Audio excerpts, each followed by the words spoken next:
You can make a delicious pot of beef tips and gravy in about 30 minutes using your pressure cooker.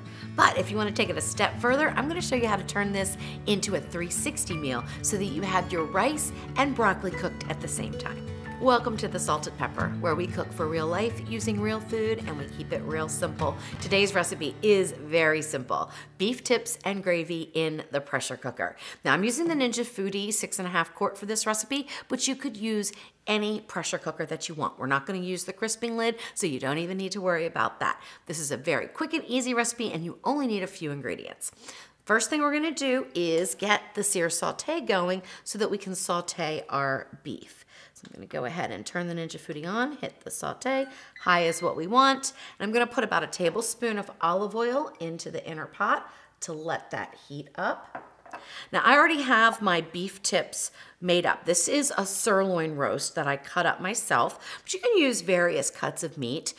Usually it's a more tender cut of meat, so a sirloin. Some people even use tenderloin for their beef tips and gravy, but I'm sorry, I'm not going to use a tenderloin in beef tips and gravy, so I go with the sirloin. If you wanted to use something that's a little tougher, like a chuck roast or something like that, you can. You're just going to increase your pressure cook time just a little bit. All right, so now some people cube their steak or their beef, but what I do is I like strips. So that's how I did it. So these are about probably 3 to 4 inch strips that are about 1/2 inch wide. If you wanted to cube them, that's perfectly fine. Just keep them in about 1.5 inch cubes and you'll be fine with this pressure cook time. All right, so now for our seasoning blend, because I'm gonna put the seasoning blend on the beef tips here. I have 1 teaspoon of fine grind sea salt, 1/2 teaspoon of black pepper, 1/2 teaspoon of garlic powder, 1/2 teaspoon of onion powder, and 1/2 teaspoon of thyme leaves. Not to be interchanged with ground thyme. If you don't have thyme leaves, you can either omit it or you can add just a pinch of ground thyme if you have that, but don't use 1/2 teaspoon. It would be way overpowering. All right, so I'm just gonna sprinkle this on to the meat here, give it a toss.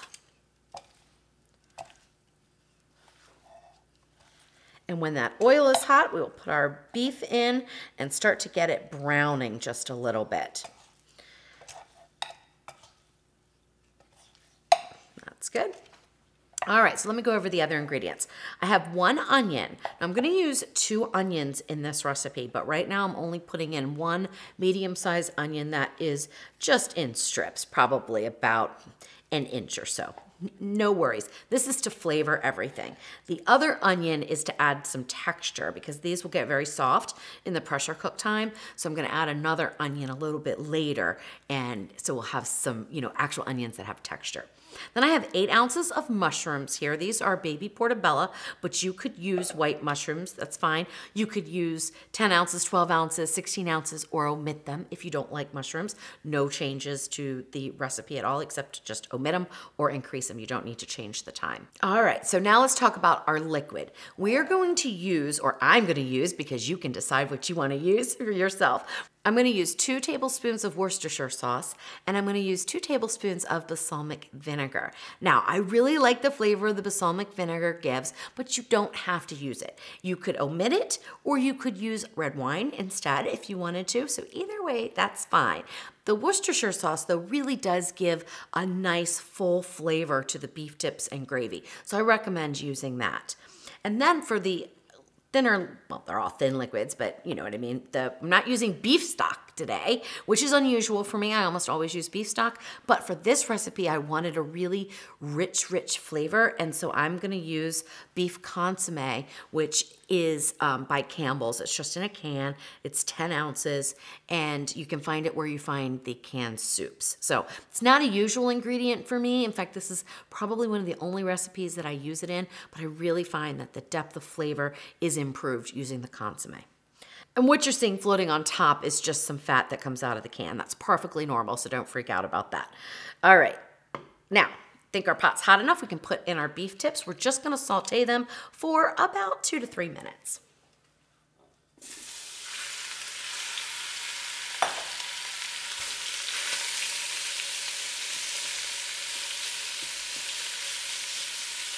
And what that does is give some browning to the beef and it improves the flavor. So I recommend doing it, but If you don't have time, it's not an absolute necessary step. All right, so after about a minute or two, go ahead and flip it over. And this is 1.5 pounds of the sirloin tips.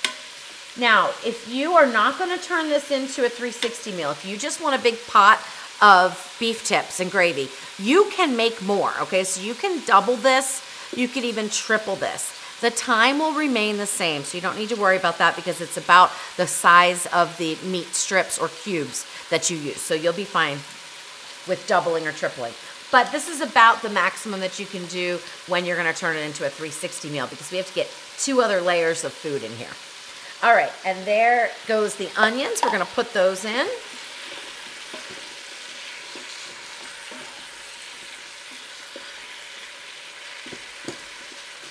I don't really worry about sauteing those too much.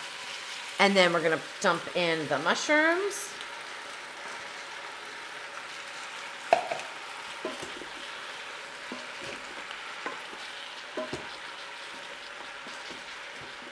Now that I look at this pot, I think you could double this in the 6.5 quart, but maybe not triple it because it's pretty high already. All right, now anytime you do any sear sauteing and you're gonna go under pressure, you need to deglaze the pot. I'm gonna do that with the consommate. So I'm just gonna pour it in. And then I'm gonna go along the bottom and just sort of run my rubber tipped tongs along the bottom to make sure that nothing is stuck. And everything looks good. Then we're gonna put in the balsamic vinegar and the Worcestershire sauce. Give that a stir around. Perfect. And that is it. All right. So now we're gonna put the lid on the Ninja Foodie. All right, now we're gonna set the pressure on high. We're gonna take the time up to 15 minutes. Now, if you were just going to make a big pot of the beef tips and gravy and you're not gonna add the broccoli and rice, then you would wanna go up to 20 minutes. Or you could go 15 minutes, release the pressure, add your extra onions in if you wanted that texture, and then go another 2 minutes of pressure cook time. So either way is fine. And don't worry, I will go over all this in the written post so you can check that out on my website so you can, make it however you want to make it. All right, so we're getting down to the last minute of pressure cooking. It took about 5.5 or 6 minutes for the pot to come up to pressure, and we will do an immediate release. I don't want you to freak out. Now, it doesn't matter. You can do a natural release or a 10-minute natural release, whatever you want to do. It's perfectly fine. But I'm going to do an immediate release because I want to get the rest of the ingredients in for our 360 meal and finish up everything quickly. The reason why it won't matter if you do an immediate release right now is because the beef is submerged in liquid. I'm not going to be taking it out of the liquid right away, so it's not going to change in temperature drastically, which is what happens when you do an immediate release with certain cuts of meat that are lean especially. It just kind of pulls out the moisture. That's not gonna happen because it's in liquid, so I don't have to worry about it. Then I'm gonna get my rack and my other ingredients set up so that we can do the 360 meal with rice and broccoli.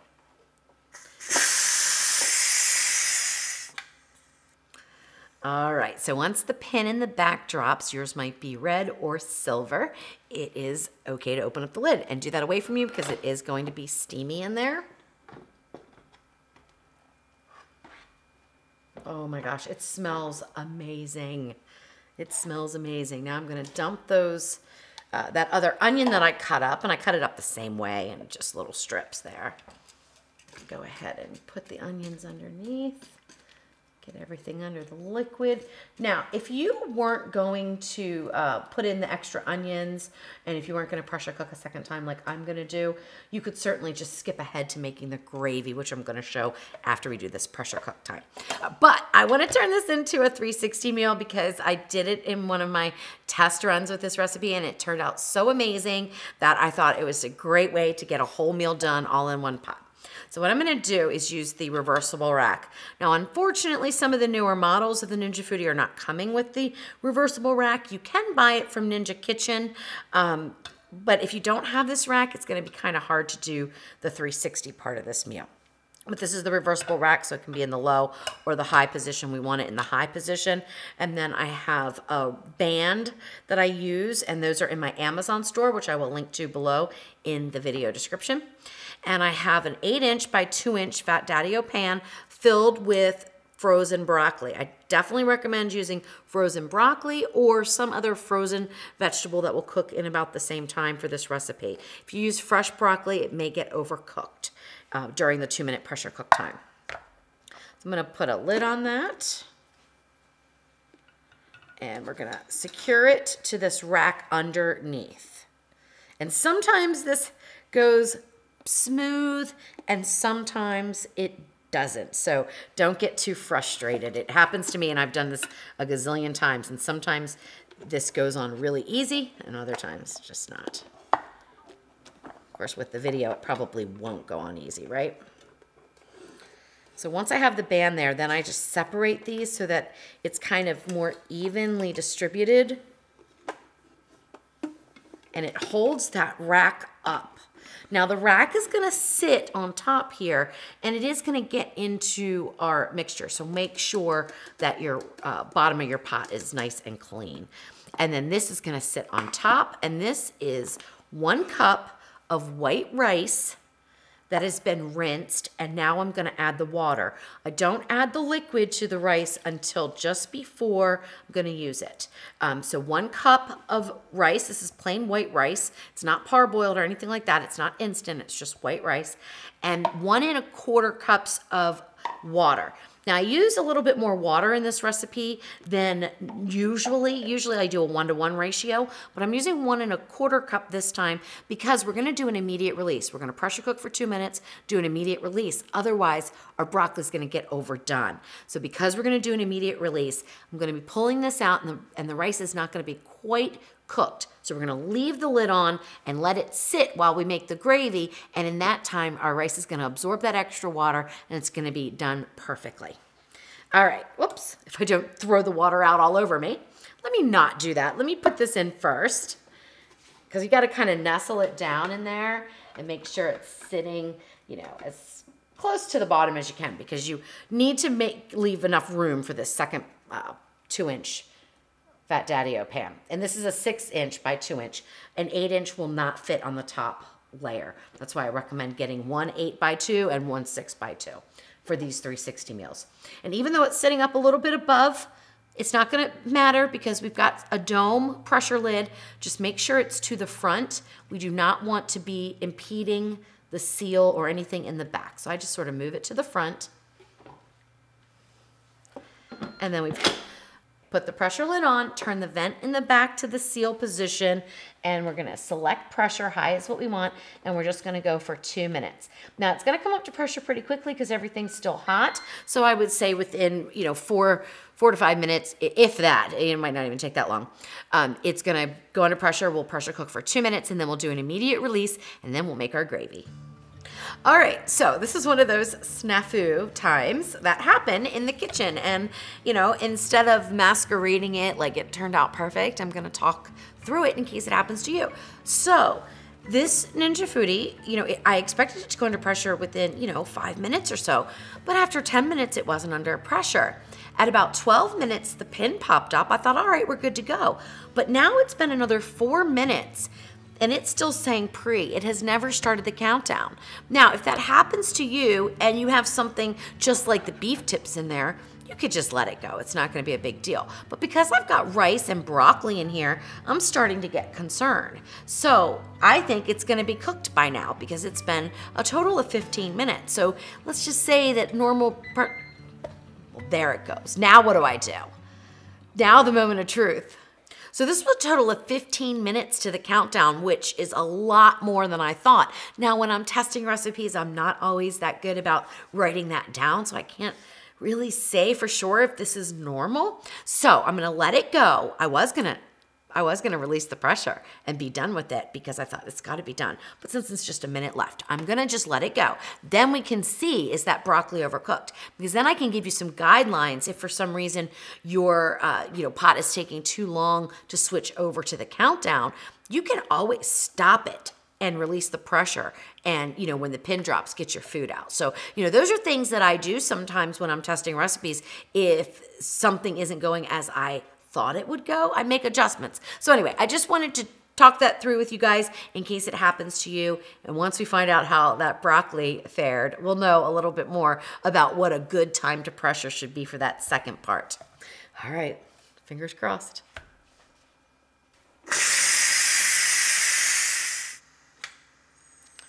Okay, the pin drop. Look, it took 3 minutes for that too. A lot of steam in there. All right, we can open up the lid. I am really shocked about this, that it took so long. Now this is the rice. Ordinarily, I would not even look at it. When I've done my test batches, I just leave it so that the steam stays in and it continues to absorb. But because of our little snafu, oh, it looks perfect. Oh, I'm just gonna leave that alone. That looks absolutely perfect. Maybe the snafu wasn't a snafu at all. All right, now we're gonna go ahead and lift this out. This is the big deal. Now, there's water that collects on the top here, so I'm gonna grab a paper towel, or I could just take it over to the sink and sort of pour it off. I don't wanna pour it into there because then, you know, it's just gonna get that a little bit more liquidy. So let me go pour this into the sink and then we'll see how the broccoli fared. Hey, not too bad, not too bad. It looks a little softer than what I would normally, oh, I don't know though. You know, I think it's okay. So that is really interesting. Because that was an awful long time to pressure. I did not expect that. But anyway, no biggie. It looks good. It looks fine for me. Maybe a minute less would have been better. But anyway, we're going to put in some butter and a little bit of pepper. That's just how I like to season it up. We're going to go ahead and turn this on sear saute on high, and a little bit of salt. Now there is some liquid in there, so you know, the butter's gonna get kind of diluted a little bit. If you don't want that, drain the liquid out. Then I'm not gonna cover this. And I don't think it's gonna cool off too much before I serve it. I'm not gonna cover it because I don't want the steam to stay in. I don't want it to continue to cook or it will get overdone. So I'm just gonna set it there. Now we're gonna make our gravy, which is going to be a cornstarch slurry type of gravy. It's just really easy for this recipe and it worked out beautifully. So I have 2 tablespoons of cornstarch, 2 tablespoons of water. I'm just gonna mix this up here to create a slurry. You wanna make sure that you don't have any lumps in there. I'm using the same fork that I use for the broccoli, so there's a piece of broccoli, little piece of broccoli in there, no big deal. All right, there we go. And go ahead and pour it in. Now you can use more if you want your gravy thicker. I found that this worked perfectly for this amount of liquid, but you know, you can do it how you like it. So we'll just let that simmer for a minute until it thickens. It's already starting and it looks amazing. It smells amazing. Oh my gosh, I'm so excited. So let me grab a plate and I'm gonna plate up and give everything a taste. All right, that looks good. I'm gonna go ahead and turn the Ninja Foodie off. Oh my gosh, it looks good and it smells amazing. Oh my gosh. All right, and it's boiling quite a bit there too. All right, so let's go ahead and get our rice uncovered. And what I like to do is just give the rice a little bit of a fluff, but look at that. Oh my gosh, that is cooked perfectly. It's not gummy, it's definitely cooked enough. Oh my gosh, this looks so good. All right, so let's get a little bit of rice. Now, ordinarily with beef tips and gravy, I would serve it with mashed potatoes. That would be my preference, just because I like mashed potatoes more. But I had somebody ask me for beef tips and rice, and I thought, that's gonna be a little bit easier to make into a 360 meal, so I went with that. All right, so let's get some of this broccoli. Looks so good. I gotta steal some butter because I love butter. All right, now let's get some of these beef tips. Oh my gosh, I can't wait. Get some of the gravy. Oh, look at this. And it is such a rich color. Look at how dark and beautiful it is. Oh my gosh, I love it, love it, love it. I get really excited about the 360 meals because when they come together, they are so easy to make. Now, I've had a lot of fails too. That's why I don't have too many recipes for them, but they are so easy to make once they're perfected. All right, everything looks great. So let me go ahead. Let's do the broccoli first because that's the big question of whether it's overcooked or not. It's perfect. It's perfect. I mean, perfect. I'm shocked. Maybe that time to pressure was normal on my test batches and I just didn't pay attention because I'm usually multitasking. All right, a little bit of rice. Hot. Oh my goodness. All right, I know they're gonna be tender. Oh my goodness. Let's get one of those onions and a mushroom.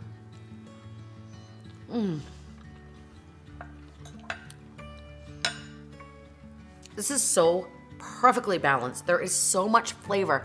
That balsamic vinegar gives such a nice, like, little tang. Oh my gosh, I can't even describe it. It's just perfectly balanced.